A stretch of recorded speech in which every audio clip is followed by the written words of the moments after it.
comunidade Bom Pastor, um seminário de perdão.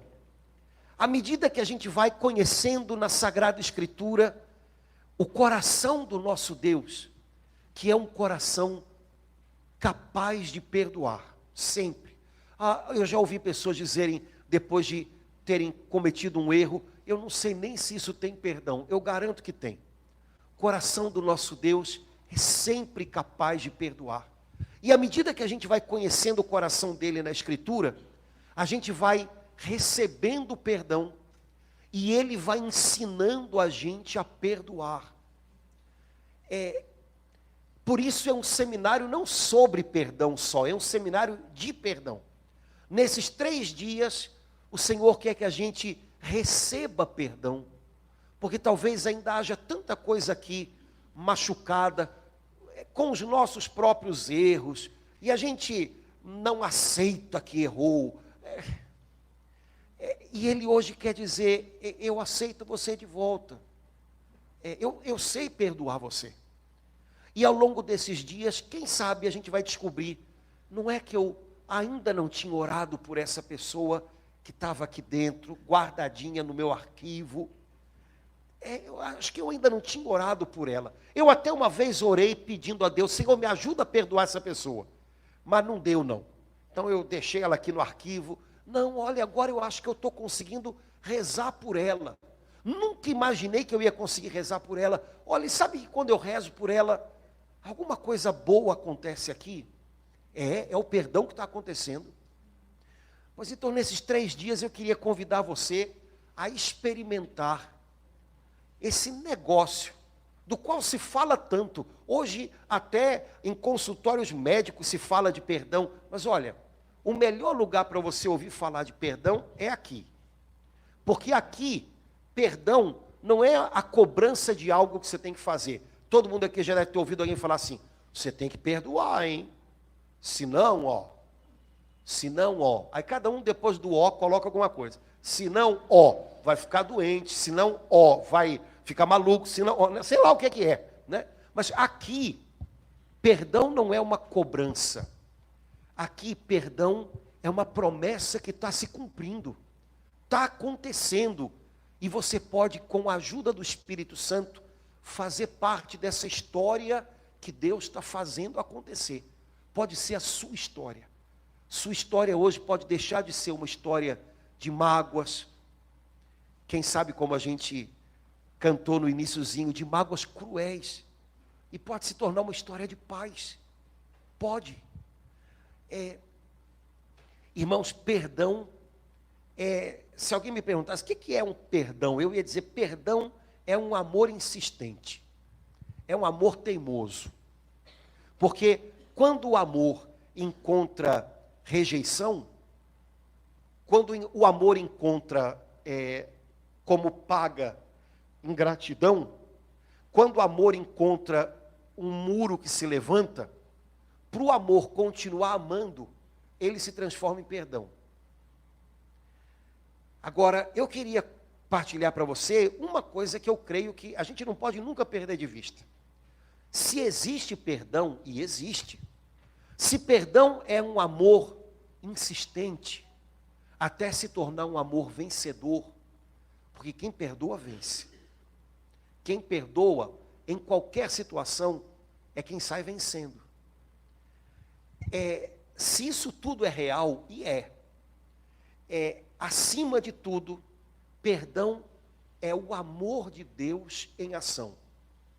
Perdão é o amor de Deus insistente por mim e por você. Então, queria dizer para você, não sei se alguém já disse isso para você, né, que existe alguém que ama você insistentemente. Alguém que, sempre que você levantar uma muralha, sempre que você falhar em amar, ainda que você retribua com ingratidão, existe alguém que sempre vai insistir em amar. Nosso Deus é desse jeito. E Ele perdoa. E Ele está aberto a perdoar. E Ele sabe perdoar. E basta que você lembre disso. E acolha o perdão dEle. E esse perdão chega desfazendo as coisas complicadas que talvez a gente tenha feito. Você sabe que passado, apesar de ser uma coisa que já passou, é uma coisa muito real na vida da gente, né? Tão real quanto uma garrafa, quanto um nosso desse, que eu não sei qual é o nome, um pezinho desse, estante, né? É tão real quanto essas coisas, é o passado da gente. Ele está aqui. Ele está aqui, fazendo parte do negócio. E às vezes o passado da gente envolve coisas que foram sofridas. A gente deu com os burros na água. A gente fez escolhas erradas. A gente se perdeu dele. E às vezes isso fica muito presente. Mas olha, quando o amor do Pai chega, ele tem o poder de mudar essas coisas de lugar. Elas deixam de estar aqui diante da gente, nos culpabilizando, nos amargurando. E nas mãos dele, essas coisas se desmancham, como um novelo que de repente vai ficando, sabe, desatado. Nosso Pai do céu sempre sabe perdoar. Essa semana, que dia é hoje? Hoje é segunda-feira, né? Anteontem, sábado, o evangelho da missa foi o evangelho do filho pródigo. Não sei se você foi à missa no sábado, mas eu tenho certeza que você conhece o evangelho do filho pródigo. Conhece? Que na verdade, o nome, esse filho mais novo era tão sem vergonha, tão sapeca, que até o nome da história ele pegou. Porque na verdade a história não é sobre um filho complicado.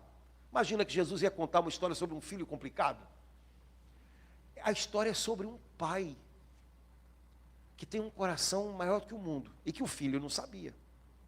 E é legal porque quando o filho chega de volta, lembra da história, né? O filho chega com um script pronto para falar com o pai, né?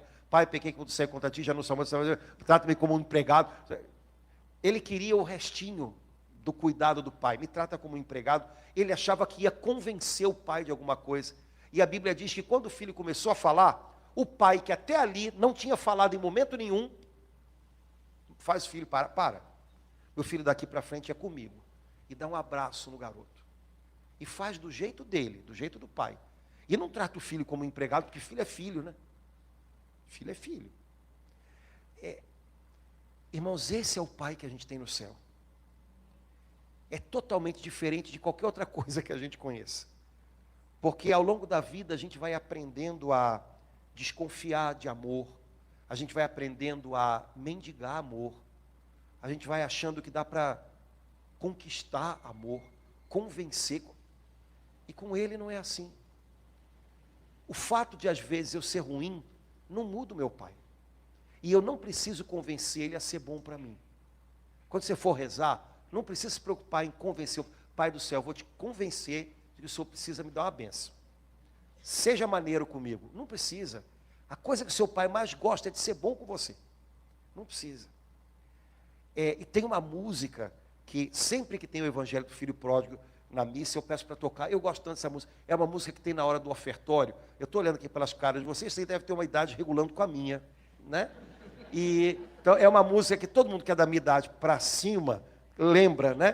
Que diz assim: confiei no teu amor e...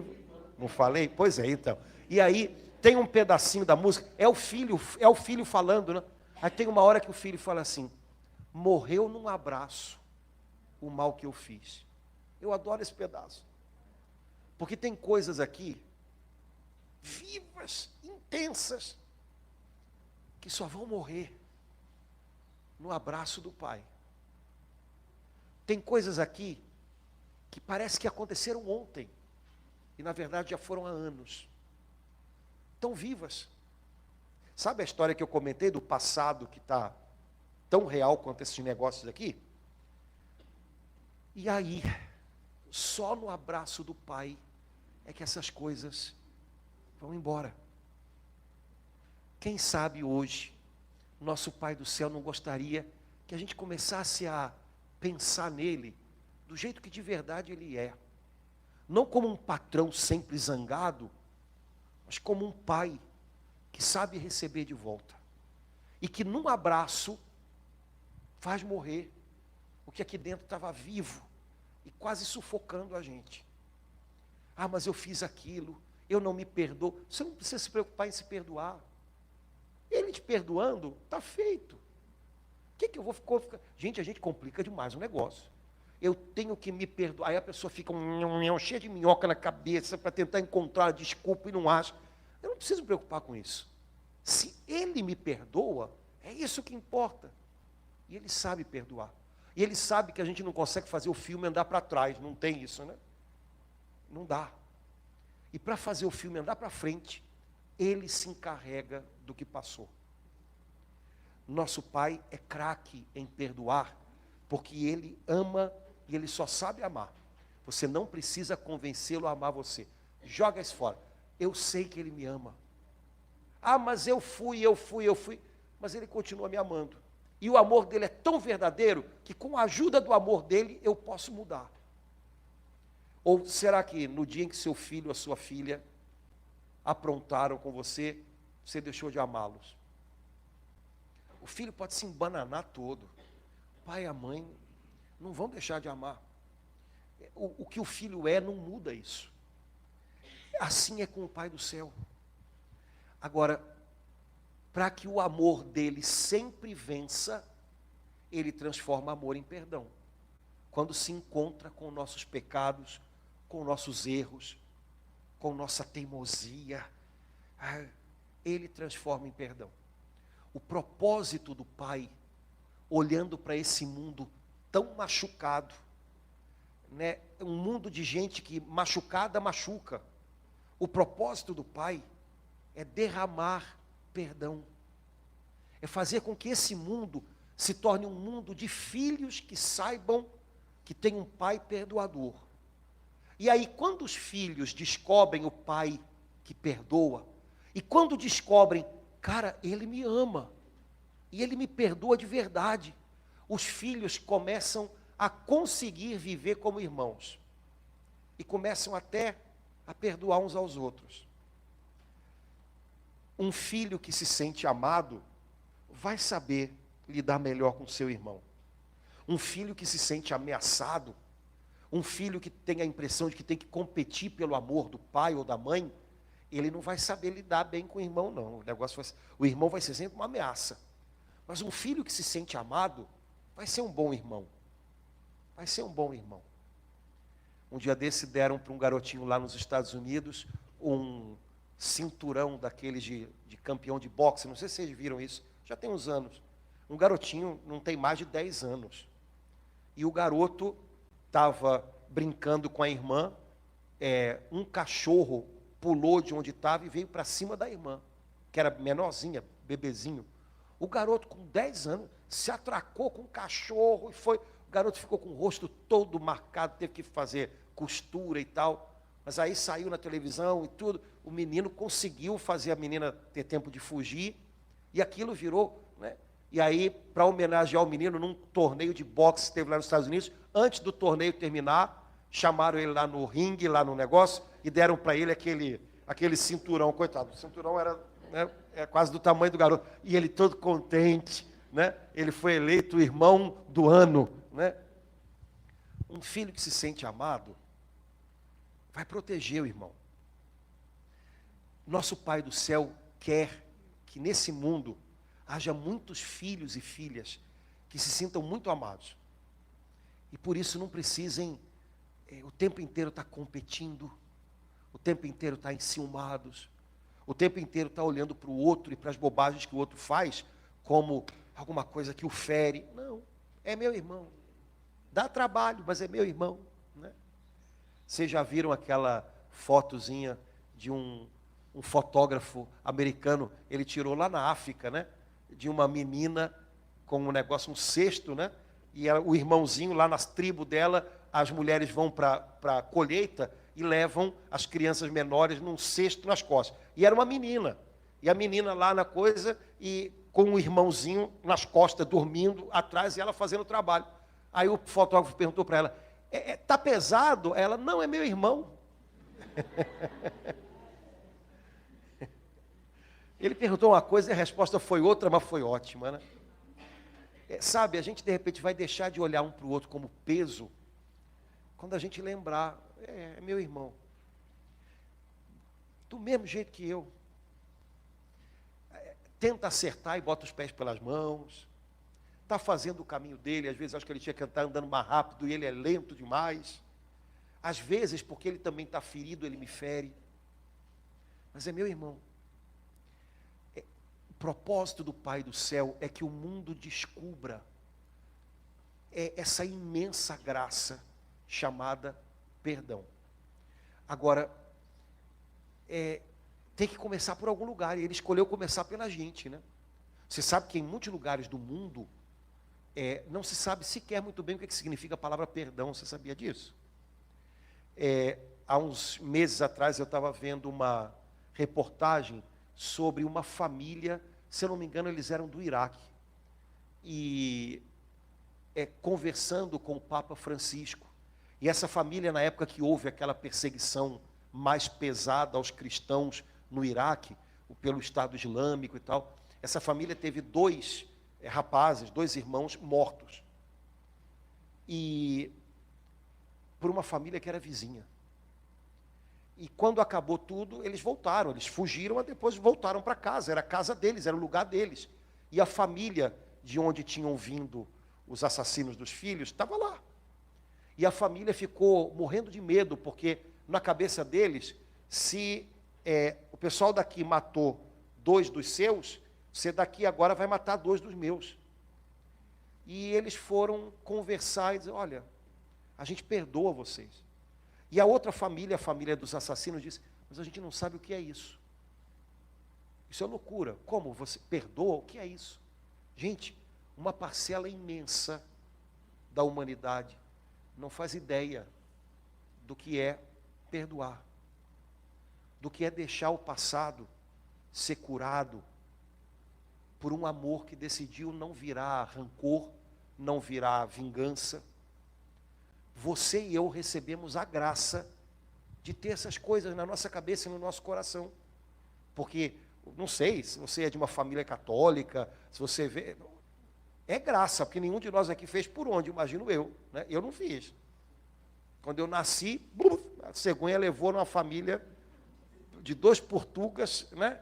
E pronto. Não fiz nada.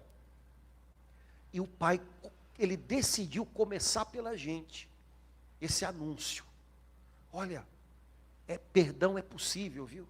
Eu tenho perdão para vocês, e vocês podem dar um para o outro também. Esse é o propósito dele desde o início. Se você der uma olhadinha na sua Bíblia, você vai ver que toda a história da Bíblia, desde o Antigo Testamento até o Novo, é uma história de Deus perdoando e dando nova chance, até nos dar Jesus, que é o perdão sem medidas, é o perdão constante, completo. Se você der uma olhadinha na sua Bíblia, você vai ver que quando Deus fez a gente, Ele fez a gente por amor, por nenhum outro motivo. E quando a gente se perdeu dele, Ele não deixou de amar a gente. Então, Ele fez uma história acontecer para nos preparar para o perdão completo que viria. E essa história demorou porque essa história de perdão, para a gente entender, é complicada. Então, ao longo de todo o Antigo Testamento, você tem idas e vindas. Tem momentos em que parece que o pessoal entendeu. Aí tem outros momentos, não, olho por olho, dente por dente. Aí não, volta para trás. Aí tem outros momentos em que alguém decide pedir perdão ou decide perdoar. E tem outros momentos em que vinganças terríveis acontecem. É uma história na qual, para a gente entender o jeito de Deus, foi preciso que Ele desse o seu Filho para a gente, para que agora, com o Espírito Santo que Ele, o Filho, Jesus, nos trouxe, a gente possa de verdade entender essa nossa história. Lá no Antigo Testamento, existem profecias que falam da chegada de Jesus, que falam disso.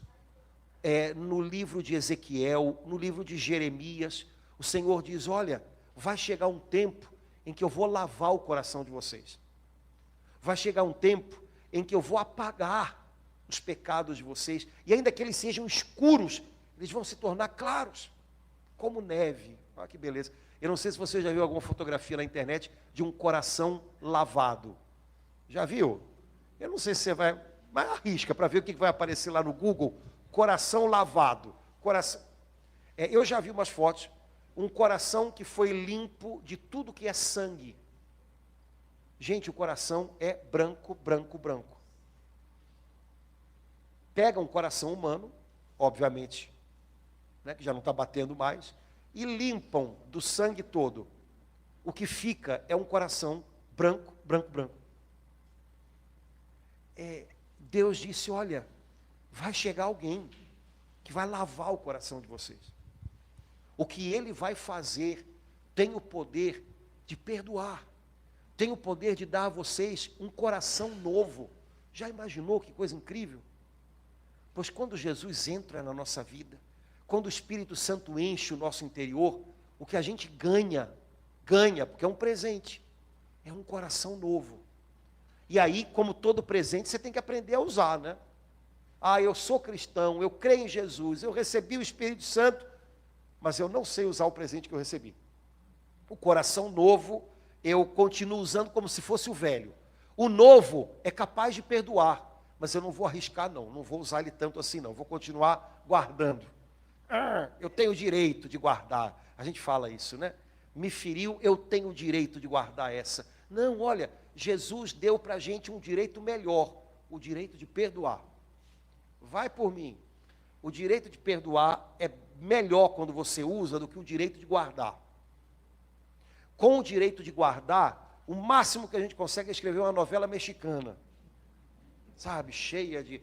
Com o direito de perdoar, a gente começa uma história nova. Então, o Pai prometeu virar alguém que vai lavar o coração de vocês. E Ele vai fazer vocês saírem como que de sepulturas. E Ele vai fazer com que vocês aprendam a viver como um só. Gente, tudo isso, Jesus já nos trouxe. Ele já veio. Agora, mas meu Deus, como é que eu faço para isso tudo entrar na minha vida? Esse é o segredo. Jesus já fez. Mas como é que agora eu recebo isso em mim? O remédio já foi providenciado. Pois então, como é que agora eu administro esse remédio em mim? Boa pergunta. Pois é, a Bíblia fala de uma coisa que é a chave para você receber os benefícios do perdão de Deus, para você aprender com Deus a também perdoar. Esse negócio se chama arrependimento. Na vida cristã, tudo começa ou recomeça por esse negócio chamado arrependimento. Há uns anos atrás, pensando um pouco nesse negócio chamado arrependimento, eu descobri uma coisa que eu falei, gente, será que isso é? Mas eu acho que isso é certo sim. Porque para a maioria das pessoas, é aquela história, se arrependimento matasse, né? Mata não, dá uma chance de você começar de novo. Eu entendi que arrependimento deve ser a maior de todas as graças que Deus pode dar para a gente hoje. Porque ainda que eu tenha perdido todas as graças que Deus me deu antes, se eu me arrependo e me volto para Ele, Ele me refaz. Você pode ter perdido todas as chances. Quando eu tinha 10 anos, eu tive a chance, perdi. Quando eu tinha 15 anos, eu perdi. Quando eu tinha 20 anos, eu comecei, perdi. Quando eu tinha 25 anos, eu casei, perdi. Quando eu tinha 30 anos, eu tive filho, perdi. Quando eu tinha 35 anos, eu comecei a entrar, perdi. Você pode ter perdido todas as outras chances e graças. Mas se hoje você se arrepende e volta para o Senhor, Senhor, eu preciso de você. Senhor, me faz de novo. Senhor, eu quero que seja do seu jeito. Essa graça chamada arrependimento pode restaurar tudo e pode te fazer viver algo novo com Deus. Existe uma passagem da Bíblia que fala muito bem desse negócio de arrependimento, e eu queria terminar dando uma olhadinha nela com você. Você trouxe Bíblia? Ai, meu Deus do céu. Não me fala que trouxe Bíblia aqui, que eu taco na sua cabeça. Mas se só tiver aqui, serve. Vai fazer o quê, né? Essas modernidades. É o Salmo 50. Dá uma olhadinha lá nele. Salmo 50. Vê se você reconhece. Salmo 50.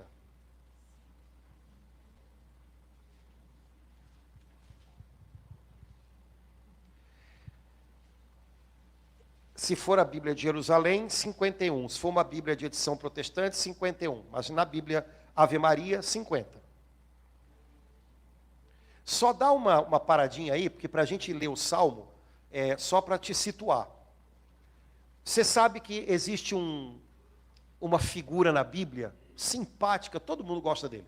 O rei Davi. Né? Gente boa, né? Lembra, né? Jogou bola com você, pois é. O rei Davi, gente muito legal. A Bíblia diz, Davi era um homem segundo o coração de Deus. Mas se você já leu a história do rei Davi, uma coisa você sabe que ele não era impecável. Longe disso. Davi, em algum momento, e olha gente, parece a história da gente. Davi era um rei que ia para as batalhas junto com o seu exército. Davi foi. Um dia desanimou, cansou, vão e eu fico. No dia que ficou, olha que coisa, olhou para a casa do vizinho e viu uma moça bonita. Rapaz, mas é muito do capeta isso, né? Se engraçou com a moça. O vizinho era o general do exército dele, que estava no campo de batalha. Ele cometeu adultério com a esposa do general dele. Ninguém vai saber, os olhos não veem, o coração não sente. A mulher engravidou. Ele inventou um plano para trazer o cara do campo de batalha para casa, para ele poder dizer, enquanto ele estava aqui, a moça engravidou, é o pai. Mas o homem era tão leal ao exército dele, que enquanto ele estava ali, porque Davi tinha mandado ele vir, sabendo que o exército dele estava em guerra, o general nem entrou em casa. Falou, eu não posso entrar em casa, meus homens estão guerreando. Eu não posso entrar em casa e curtir, não posso. Ficou na porta. O homem não entrou em casa de jeito nenhum. Aí Davi disse para uma pessoa, olha, vai e dá ordem para colocar ele no lugar mais complicado da batalha. Porque ele sabia que ali possivelmente o cara ia morrer, e foi o que aconteceu. Gente, isso é muito a gente. Que depois que a gente fez bobagem, a gente faz outra para tentar esconder aquela. Aí depois a gente faz uma terceira para tentar resolver a segunda. Aí a gente vai se tornando um gênio do mal. Sabe que a gente consegue fazer uns... Aí a gente mente, aí a gente enrola. Não foi bem assim. Aí fala uma coisa para um, fala outra coisa para outro. Gente, o nome disso é gente. Gente. Tá? O nome disso é gente. Davi era gente. O que fazia ele ser um homem segundo o coração de Deus era uma coisa só. Ele era capaz de se arrepender. O que torna a gente afinado com o coração de Deus é que a gente seja capaz de se arrepender para recomeçar, pedir perdão e contar com o amor dele de novo. Um dia, um profeta chamado Natã entrou lá no palácio de Davi, queria falar com o rei Davi. Chegou lá, o rei Davi respeitava o cara. Aí o profeta começou a contar uma história. Ô rei, quero contar uma história para o senhor. Um homem aqui do nosso país tinha um rebanho muito bom. E aí um dia ele quis dar uma festa, fazer um churrascão, e ele não queria matar nenhuma ovelha lá do rebanho dele. Aí ele viu que o vizinho dele tinha uma ovelha só, linda, bonita, gordinha. E o senhor sabe que ele quis comprar a ovelha, mas o cara não vendeu. Pois ele roubou a ovelha do vizinho, e matou a ovelha do vizinho, fez um churrasco, e agora o vizinho está na pior. E o rei Davi, quem é esse sem vergonha para eu dar um jeito nele? Aí o profeta, é você. Aí Davi entendeu a história, né? Rapaz, mas isso também é muito a gente, né? Quem é esse sem vergonha? Mas é muito sem vergonha. Mas aquele outro sem vergonha. Irmãos, quando o pecado é dos outros, a gente faz cada radiografia, não é nem radiografia, é ressonância magnética, né? É um negócio assim, sabe? Como a gente é bom de detectar o erro dos outros. E às vezes, acho que a gente vai ouvir falar disso essa semana ainda, a gente até descobre que o melhor lugar do mundo para a gente esconder os erros da gente é atrás do erro dos outros. Aí a gente chama atenção para o erro dos outros. E a gente acha que aquilo é um bom motivo para a gente continuar no erro da gente. Quando Davi caiu na real, de que ele tinha se tornado um excelente juiz, mas um homem ardiloso, ele rezou esse salmo, ele inventou esse salmo. Esse salmo é um salmo de alguém que está disposto a ser perdoado por Deus, que entendeu que precisa desse perdão para começar de novo. Mas, gente, não é um começar de novo segundo os meus arranjos. Davi vai dizer, Senhor, cria dentro de mim um coração novo. Cria. É uma coisa que só Deus pode fazer. O meu coração, eu posso até fazer um remendo nele, mas criar um novo. E a gente sabe que há momentos na nossa vida em que a gente precisa de um novo. Deus pode recriar o nosso coração. Dá uma olhadinha lá no Salmo 50, vamos rezar ele junto, com calma, sem pressa. E aí eu queria que enquanto você reza, você ficasse de olho, porque possivelmente, sabe o que o Espírito Santo faz quando a gente lê a Bíblia? Ele faz uma frase pular. Puf! E aquela frase a gente pode agarrar e dizer, isso aqui Deus está querendo falar comigo. Então, enquanto a gente reza, eu queria pedir que você ficasse atento, que uma frase aí deve pular. Aí você segura ela para você. Pode ser? Vamos lá. Tende piedade de mim, Senhor, segundo a vossa bondade, e conforme a imensidade de vossa misericórdia, apagai a minha iniquidade. Lavai-me totalmente de minha falta e purificai-me do meu pecado. Eu reconheço a minha iniquidade. Diante de mim está sempre o meu pecado. Só contra vós pequei. O que é mal, eu fiz diante de vós. Vossa sentença, assim, se manifesta justa, e reto o vosso julgamento. Eis que nasci na culpa. Minha mãe concebeu-me no pecado. Não obstante, há mais a sinceridade de coração. Infundi-me, pois, a sabedoria no mais íntimo de mim. Aspergi-me com um ramo de hisope e ficarei puro. Lavai-me e me tornarei mais branco do que a neve. Fazei-me ouvir uma palavra de gozo e de alegria, para que exultem os ossos que triturastes. Dos meus pecados, desviai os olhos, e minhas culpas todas apagai. Ó meu Deus, criai em mim um coração puro, e renovai-me o espírito de firmeza. De vossa face não me rejeiteis, e nem me priveis de vosso Santo Espírito. Restituí-me a alegria da salvação, e sustentai-me com uma vontade generosa. Então, aos maus eu ensinarei vossos caminhos, e voltarão a vós os pecadores. Deus, ó Deus, meu Salvador, livrai-me da pena desse sangue derramado, e a vossa misericórdia a minha língua exaltará. Senhor, abri meus lábios, a fim de que minha boca anuncie vossos louvores. Vós não vos aplacais com sacrifícios rituais, e se eu vos ofertasse um sacrifício, não o aceitaríeis. Meu sacrifício, ó Senhor, é um espírito contrito, um coração arrependido e humilhado, ó Deus, que não haveis de desprezar. Senhor, pela vossa bondade, tratai Sião com benevolência, reconstruí os muros de Jerusalém. Então aceitareis os sacrifícios prescritos, as oferendas e os holocaustos, e sobre vosso altar vítimas vos serão oferecidas. Queria pedir a você que a gente ficasse 30 segundinhos em silêncio. Eu vou olhar no relógio, para você voltar na frase que chamou a atenção do seu coração, para que você fizesse uma pequena oração no seu coração, falando com o Pai do céu, através dessa frase. Volta lá nela.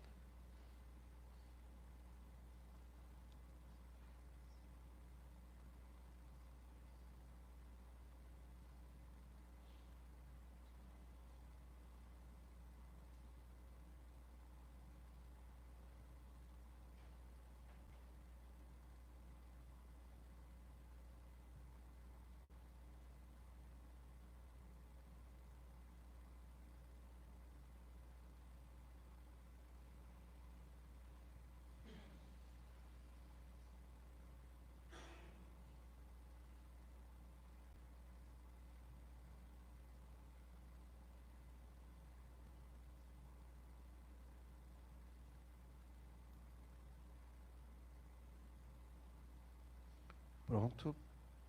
Irmãos, esse é o coração de um homem segundo o coração de Deus. É o coração de um homem que se arrepende, que recomeça, que pede perdão, que pede que Deus faça ele de novo. Quando a gente se aproxima do Senhor com o coração assim, a gente encontra o coração do Pai sempre disposto a nos aceitar de volta. Jesus nos trouxe o coração de Deus para mais pertinho de nós. Jesus é o Filho de Deus feito homem, para que olhando para Ele, ouvindo a Ele, crendo nele, a gente possa experimentar esse amor mais palpável do que qualquer pessoa podia imaginar. Quando a gente se aproxima de Jesus com o coração arrependido, esse propósito de Deus de derramar a graça do perdão flui através da gente. A gente é agraciado pelo perdão. Que grande graça é ser perdoado. Graça, literalmente, quem pode comprar o perdão de outra pessoa? Ninguém. E que ainda maior graça é ser perdoado por Deus, que não merece os nossos erros e ingratidões, e ainda assim é capaz de superá-los, nos recebendo de volta. Quando a gente experimenta ser perdoado, a gente se torna capaz de também perdoar. Sabe, uma das coisas mais importantes para que o meu coração se torne também um coração perdoador, é que eu saiba o quanto eu sou perdoado. Quem sabe os erros que cometeu, que comete, quem sabe como é fraco, quem sabe onde já teve, agora é capaz de ter um olhar diferente, perdoador, para quem hoje talvez esteja naquele mesmo lugar onde a gente já esteve um dia, no lugar do devedor. O Senhor perdoou as minhas dívidas. Eu não estou mais no lugar do devedor, mas eu sei o que é estar lá. Quando eu sei o que é estar lá, eu sou capaz de olhar para aqueles que estão devendo de outro jeito. O plano de Deus, o propósito de Deus de fazer o perdão curar o nosso mundo, ele só flui através da gente quando a gente é perdoado, acolhe o perdão e permite ao Senhor que nos ajude a também perdoar. Caso contrário, é algo que eu recebo e retenho. E sabe, graças, quando a gente retém, a gente perde. Quando eu recebo e faço fluir, se renova. Deus quer que o perdão dele chegue em nós, mas que ele não pare em nós. Ele vá através da gente àqueles que agora, porque nos feriram, porque nos tocaram, precisam também do nosso perdão. Mas o propósito de Deus é perdoar, em qualquer circunstância. Quando a gente lembra disso, a gente pode se alinhar com Ele. Então, se eu estou numa briga em família, se eu estou numa discussão, se eu estou num tempo em que está todo mundo armado, ou que está todo mundo magoado um com o outro, eu posso me lembrar, eu sei de uma coisa no meio dessa situação toda, o propósito de Deus aqui é perdoar, é que perdão aconteça. Então, talvez, como eu seja a única pessoa da minha família hoje que já conhece essa história de perdão que Deus realizou, vai precisar começar comigo, eu vou dar o primeiro passo. Então, eu vou acolher o perdão do Senhor, porque talvez eu também tenha ferido, porque talvez certamente eu tenha magoado por me sentir magoado, e eu vou começar a rezar pelas pessoas aqui da minha casa que me machucaram também. Porque quando eu faço isso, tem perdão acontecendo, tem alguma coisa de Deus acontecendo. E o propósito de Deus vai acabar se cumprindo. Mas às vezes é difícil, porque tem que começar pela gente.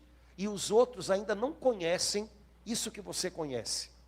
Mas com a ajuda do Senhor, com um coração arrependido, com um coração lembrado de que a gente já esteve no lugar dos devedores e o Senhor nos perdoou, a gente vai começando a olhar para a turminha da gente de um jeito diferente. A gente vai descobrindo que perdão é uma rua de mão dupla. A gente dá, mas a gente também precisa dele. Precisa do perdão do Senhor. E muito possivelmente precisa do perdão de mais alguém, viu? Quando a gente está com o coração disposto a se arrepender, a gente entende essas coisas e o propósito de Deus começa a fluir. Beleza, a gente vamos parar por aqui, que é pesado esse negócio, né?